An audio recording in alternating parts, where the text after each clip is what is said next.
Hey there folks, in today's video I'm going to show you how to replace the brushes on this Porter cable miter saw. So on this saw there's two brushes, one on the bottom here and one on the top. So we're going to start with the bottom one here.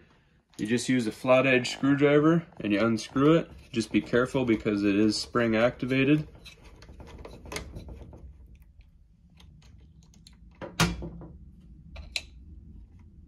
So you're just going to take the brush off like that.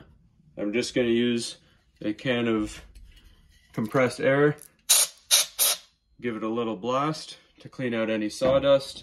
When you get your new brush, put it back in the same way that you took the old one out.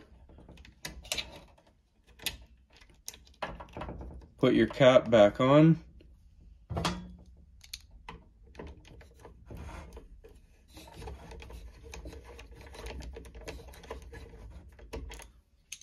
And then we're going to go to the top here, and it's the same thing.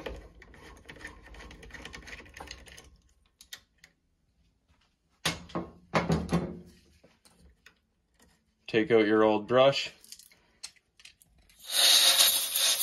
blast inside with some compressed air, take your new brush, put it into place, and put your cap back on. I'll put a link in the description for the brush that you need.